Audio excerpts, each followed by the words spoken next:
बैंगलोर में लावारिस बक्सा मिलने से हड़कंप मच गया। मौके पर बम निरोधक दस्ता पहुंचा, लेकिन खबर है कि वहां कोई विस्फोटक नहीं मिला है। यानी यह खबर जिसमें कहा जा रहा था कि बम हो सकता है, ऐसा कुछ वहां नहीं मिला। वहां पर दस्ता मौजूद है बम स्क्वाड का। जांच पूरी तरह से की गई। एक लावारिस बक्सा मिला था, लेकिन उसमें जूट का सामान निकला। जांच के बाद ये बात सामने आई।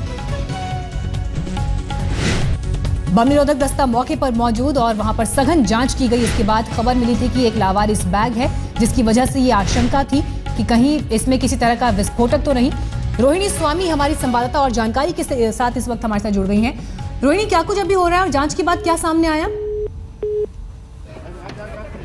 चलिए रोहिणी से हम फिर संपर्क करने की कोशिश करेंगे, लेकिन इस बीच आपको बड़ी खबर बता रहे हैं हम। बैंगलोर में एक लावारिस बैग मिलने के बाद हड़कंप मच गया था। अफरा तफरी का वहां माहौल था, लेकिन बम निरोधक दस्ते ने उसकी पूरी तरह से जांच की और जांच के बाद ये पता चला है कि कुछ जूट का सामान उसमें से निकला। लेकिन जिस तरह की आशंका थी, ऐसा किसी तरह का विस्फोटक उसमें बरामद नहीं हुआ है। लेकिन ये लावारिस बैग यहाँ मिलने से हड़कंप मच गया था। अफरा तफरी का माहौल था देश में। बीते दिनों जिस तरह से आतंकवादी घटना हुई और उसके बाद लगातार अलर्ट्स जारी हैं, और इसके बाद भी आतंकवादियों की घुसपैठ की जो खबरें सामने आ रही है, उसको देखते हुए ये बड़ी खबर और इसको लेकर काफ़ी अफरा तफरी वहाँ में मच गई। जैसे ही एक लावारिस बैग के मिलने की बात सामने आई, लेकिन ये खबर अफवाह निकली और जांच दस्ते ने जब पूरी तरह से इसे जांच किया, उसके बाद ये बात सामने आई कि इसमें किसी तरह का कोई विस्फोटक नहीं था। तस्वीर भी आपको हम दिखा रहे हैं। ये वो बैग है जिसके बाद आशंका ऐसी हुई कि इसमें किसी तरह का विस्फोटक हो सकता है, लेकिन इसे पूरी तरह से इसकी तलाशी ले ली गई है, जांच कर ली गई है और इसमें किसी तरह का कोई विस्फोटक नहीं मिला है। ये राहत की बात यहाँ पर। पुलिस को फोन करके इस संदिग्ध बैग की सूचना दी गई थी, जिसके बाद फौरन बम निरोधक दस्ता और सुरक्षा बल यहाँ पहुंचे।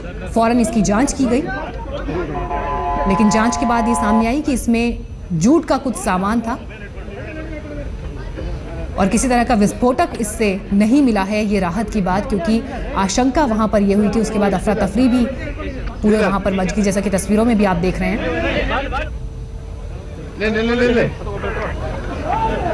ये वो लावारिस बैग है जिसकी तस्वीर इस वक्त आपको हम दिखा रहे हैं, लेकिन इसकी जांच करने के लिए बम निरोधक दस्ता, साथ ही डॉग स्क्वाड वहां मौजूद, उसकी जांच की गई पूरी तरह से। और जैसी आशंका थी कि क्या इसमें कोई विस्फोटक हो सकता है, किसका ये लावारिस बैग है, उस आशंका को इस जांच के बाद खत्म किया गया। किसी तरह का विस्फोटक नहीं मिला। जूट का कुछ सामान इसमें जरूर रखा था, लेकिन फिर भी बम की ये खबर अफवाह निकली। लेकिन आशंका ऐसी थी कि इसमें कुछ हो सकता है। लावारिस बैग था, किसका ये बैग है और इसे यहाँ इस तरह से क्यों चढ़ा गया, ये यकीनन सवाल इस पर खड़ा होता है। लेकिन राहत की बात यह है कि इससे ऐसा कोई सामान नहीं मिला। महज 1 सेकंड से भी कम समय में मौत ने उसे अपनी तरफ खींच लिया। एक इंसान के इतने टुकड़े हो गए कि पूरी लाश भी बरामद न हो सकी। मुंबई एयरपोर्ट पर एयर इंडिया का विमान उड़ान भरने की तैयारी कर रहा था, लेकिन उससे पहले So guys, do you know why he's Kukkada Kamalda? Because he's a Delhi boy.